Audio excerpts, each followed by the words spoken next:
네, 오늘 마침 반도체를 중심으로 한 시장이 연출이 되고 있는데 반도체에 대해서 좀 깊이 있게 알아보겠습니다. 유니스토리 자산운용의 손정호 매니저와 함께합니다. 어서 오세요. 안녕하십니까. 네, 일단은 오늘 반도체 업종 준비를 하신 거죠?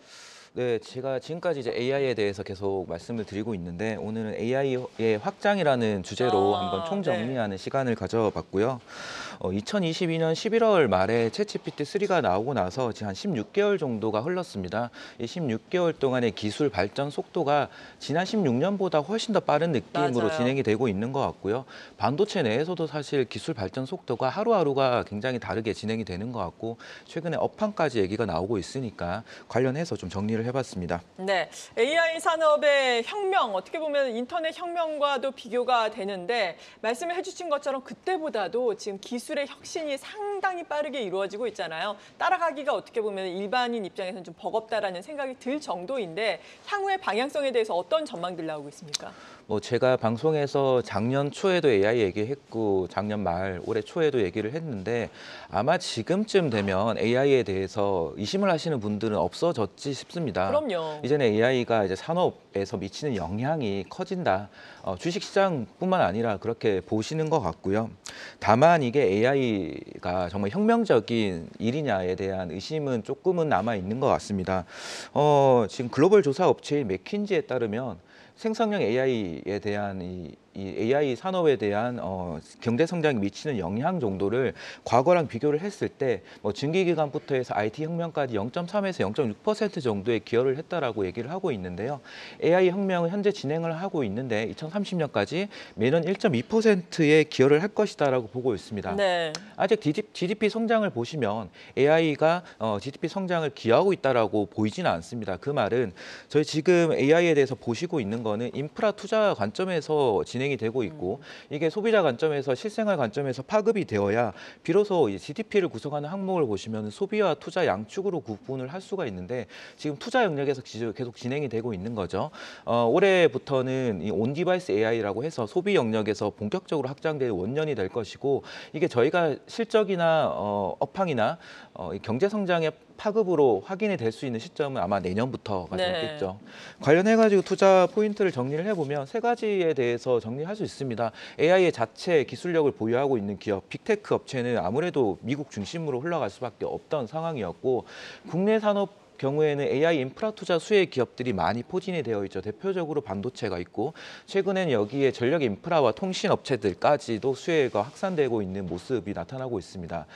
올해 내년으로 진행될수록 소비자 관점에서의 서비스가 확대가 되면 이게 활용되는 산업 분야인 의료나 소프트웨어나 로봇, 자율주행 자동차 이런 쪽으로 확대되는 흐름이 내년까지로 이어진다고 하면 비로소 AI 혁명이라고 부를 수 있는 시기가 오지 않을까라고 생각하고 있습니다. 네, 이런 가운데 가장 크게 먼저 선도 쪽으로 수혜를 입는 쪽이 엔비디아를 필두로 한 반도체가 되겠습니다. 오늘 그래서 반도체 랠리도 나타나고 있는 건데 엔비디아의 주가는 지난해부터 너무 많이 올라왔죠. 이에 따라서 고점에서 상승 탄력이 약간은 요즘에는 둔화되는 양상인데 이 뒤를 또 마이크론 테크놀로지가 바짝 따라잡고 있지 않습니까? 간밤에도 또 52주 최고가를 경신을 하기도 했습니다. 이러한 뭐 주가들의 손바뀜이라고 해야 되나요? 뭐 어떻게 봐야 될까요? 이게 이제 비로소 AI의 확장에 따른 네. 압수 효과가 펼쳐지고 있다라고 보이고 있습니다. 마이크론의 경우에는 저희가 소비자 쪽에서 공급을 하는 반도체보다는 이 메모리 반도체가 기업 대상으로 하는 비중이 여전히 많지 네. 않습니까? 그리고 최근 낸드 얘기도 SSD 쪽은 AI 데이터 센터의 수요가 올라온다라고 하고 있기 때문에 기업향입니다. 즉 낙수 효과가 기업에 먼저 미치게 되고 그 다음에 소비자로 이어지게 되는데요. 마이크론이 지난 3월 21일에 실적 발표를 하고 나서 지금까지 대략 한 35% 정도의 주가 상승을 기록을 했습니다. 같은 기간 동안에 엔비디아는 약 1% 정도의 하락을 보였다라는 네. 점이 차별점이 되고 있고요. 이 3월 21일에 제가 방송을 했었는데 그때 기억하시겠지만은 방송 주제가 반도체 전공정 소부장 업체들을 정리를 네. 하면서 삼성전자 주가 8만 원 이상을 얘기를 좀 슬쩍 했었는데 지금 이미 8만 원 중반을 훌쩍 넘어가고 넘어섰죠. 있는 상황이 펼쳐지고 있습니다. 이게 마이크론 실적 발표를 통해 가지고 흐름이 많이 바뀌었다라는 것이고요. 마이크론 실적에서 가장 중요한 중요한 부분은 지금 HBM 쪽의 캐파가 메모리 3, 4 모두 엄청나게 늘리고 있는데요. 이렇게 되면은 일반적인 D램이나 낸드 쪽에 캐파 로스가 발생이 됩니다. 왜냐하면 웨이퍼에서 차지하는 면적이 HBM보다 일반 D램 낸드 쪽이 3분의 1 정도, HBM 3배 정도 많기 때문에 캐파 로스가 커지는 거고요. 이런 상황에서 최근에 뭐 SSD라든지 향후에는 일반 D램 낸드 쪽에 수요가 올라온다고 하면 결국 가동률을 더 빨리 올려야 되는 상황이 되는 거죠. 그러고 나서 지금 메모리 반도체 가격까지 올라가게 되고 향후에는 하반기로 갈수록 신규 라인 캐펙스 투자까지 얘기가 나올 수 있는 상황으로 최근에 이런 업황이 많이 바뀌고 있다라고 보시면 될 것 같습니다. 관련해가지고 국내 업체들도 보면은 전공정 소부장 업체들의 주가가 많이 올라오고 있고요. 한편으로 HBM 관련주들이 죽지는 않습니다. 네. 한미 반도체가 여전히 뭐 쉬고 있지만은 강세를 보이고 있고 그 자리를 다른 제2의 한미 반도체, 제3의 한미 반도체가 나타나면서 메워가는 흐름이 나타나고 있다라고 보시면 되고 최근에 주목하실 만한 종목은 이오테크닉스 신고가를 경신을 하면서 오늘도 강한 좋죠. 상승 흐름이 결국 HBM 장비를 핵심으로 글로벌에서 공급을 하는 업체들이 계속 나타나게 될 것이고요. 네. 그러한 확산은 계속 진행될 것이다라고 보고 있습니다. 네, 이러한 종목별로 확산이 낙수 효과가 진행되고 있다. 마이크론 테크놀로지의 상승에 대해서 말씀해 주셨는데 퀄컴 같은 경우에도 추세가 상당히 좋잖아요. 퀄컴 같은 경우에는 한 1월 1일인가 사상 최고가 경신한 이후에 조정받다가 지금 자칫 전고점 트라이를 하고 있는 상황입니다. 온디바이스 AI에 대해서 또 관심이 높아지고 있잖아요. 네. 이 종목도 그렇고. 예, 퀄컴, 그러니까 마이크론과 퀄컴의 차이점은 네. 퀄컴은 좀 더 소비자 관점에서의 반도체를 설계하는 팹리스 업체라는 거죠. 그래서 우리가 스마트폰이나 PC에 들어가는 그런 AP를 설계하는 업체인데 이 업체의 지금 주문이나 실적이 좋아질 것이다라는 기대가 반영이 되고 있습니다. 네. 이 다음이 뭐가 될까요? 뭐가 될까요? 애플이죠. 애플, 아. 삼성전자든 이제는 세트 업체가 수요가 올라올 것이다라는 네. 게 확인이 되어야 비로소 AI가 본격적으로 서비스 관점에서 확산이 되는 시점이다라고 보실 수가 있는 겁니다. 그래서 퀄컴이 상승하는 의미는 온디바이스 AI 관련해서 더 나아가서는 AI 확장 관점에서 매우 중요한 이유가 있다라고 보이고 있고요. 지금 AI의 확산 과정은 클라우드 AI에서 온디바이스 AI로 확산되고 있고 이 학습의 영역에서 추론의 영역으로 확산이 되고 있는데요. 여전히 작년까지는 학습 영역의 시장 규모가 추론 영역 대비해서 3배 정도가 많습니다. 추론, 이 학습 영역에서는 엔비디아의 GPU가 절대적으로 점유율을 차지하는 시장이고 AMD가 뒤따라가는 시장이지만 추론 영역에서는 각각 필요한 영역에서의 맞춤형의 NPU라든지 ASIC 반도체의 설계가 네. 필요한 영역으로 되게 됩니다. 지금 온디바이스 AI라고 하는 거는 삼성전자에서도 얘기하는 것처럼 엣지 디바이스 단에서 인터넷 연결 없이 AI의 학습과 추론 모두를 디바이스 내에서 해야 되는 시기가 와야 되는 거고요. 이거는 디바이스가 스마트폰에 그치지 않고 PC, 태블릿, 노트북, 더 나아가서는 자동차 로봇에 이르기까지 온디바이스 AI가 확대되는 그런 흐름에 있다라고 보시면 될 것 같습니다. 네, 온디바이스 AI가 중요한 이유에 대해서도 좀 설명을 해주신다면요. 중장기적인 방향과 함께요. 네, 결국은 지금 디바이스의 수요를 올릴 수 있느냐가 경제의 낙수 효과가 커지는 변곡점이 됩니다. 네. 우리가 지금까지 스마트폰을 다들 가정에 몇 대씩 구비를 하고 있는 상황에서 그렇죠. 추가적인 디바이스의 수요를 올라오기 위해서는 그 기존에 없었던 서비스가 디바이스에 탑재가 되어야 되거든요.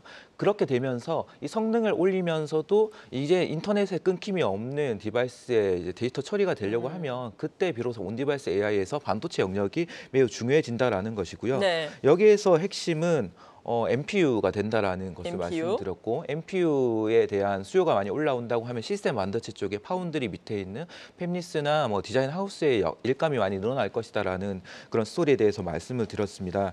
이 온디바이스 AI의 중장기적인 성장 방향이 결국은 AGI라고 하는 쪽으로 연결이 될 텐데요. AGI가 뭔가요? 네, AGI라고 하면은 쉽게 해서 인공 일반지능 혹은 범용 인공지능 정도로 풀이를 할 수가 있는데요.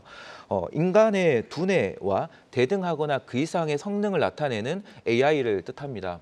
이게 최근에 심심찮게 언론에서 얘기가 되고 있는데 중요한 두 가지 사건이 최근 한두 달 사이에 있었기 때문입니다. 지난 2월 15일에 보시면 챗GPT를 개발한 오픈 AI가 소라라고 하는 영상 AI를 들고 나왔습니다. 아, 정말 네, 센세이셔널했죠. 1분 정도의 장기간의 영상을 텍스트 기반으로 해서 구현을 하는 네. AI 프로그램을 보여줬고 그렇게 하면서 추가적인 데이터의 양이 많이 필요하다라는 것을 또 보여줬습니다.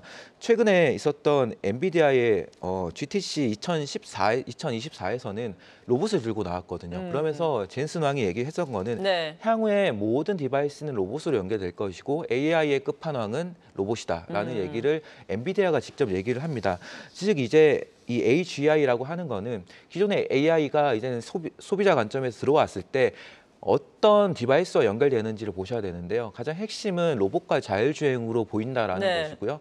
거기에서 국내 업체들의 낙수 효과가 어디로 생길 것이냐. 물론 삼성전자가 잘 해야 되는 부분이 있을 거고 삼성전자, 현대차가 잘 해야 되는 부분에서 같이 협력하는 시스템 반도체 쪽에 팹리스나 뭐 디자인 하우스 네. 업체들을 여전히 계속적으로 장기적으로 보셔야 되는 그런 흐름에 있다라고 생각합니다. 네, 결국에는 또 이래서 이 전력 수요가 증가할 것이기 때문에 데이터 센터 많이 지어야 한다. 관련된 종목들이라든지 전력 설비 관련된 종목들도 오르는 거잖아요. 네, 최근에 AI 이 발전 성장에 따라 가지고 전력 인프라에 대한 얘기들도 계속 나오고 있는데요. 사실 이거는 2년 전, 3년 전에도 변압기 수요 올라오는 거는 그렇죠. 얘기가 계속 예. 있었습니다. 최근에 AI가 좀 붙은 건데요. 그 이유가 우리가 AI 이 데이터 센터는 일반 데이터 센터 대비해서 전력 소모량이 3배에서 5배 정도가 많다고 합니다. 근데 지금 지어지는 그 속도는 AI 데이터 센터가 훨씬 많은 거고 이제 빅테크 중심으로 큰 AI 데이터 센터가 지어진다고 하면 이제는 작은 센터도 많이 지어져야 되니까 전력의 수요는 많이 올라올 것이다라고 보고 있는 상황이죠.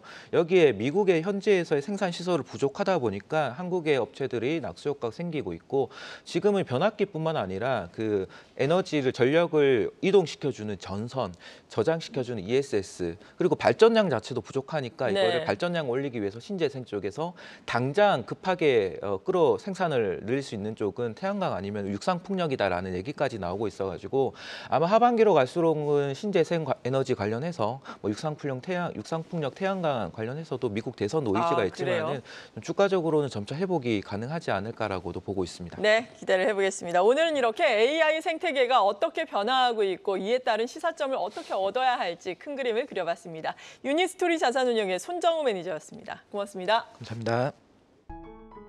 계속해서 다양한 경제 이슈를 알고 싶다면 구독과 좋아요, 알림 설정 부탁드립니다.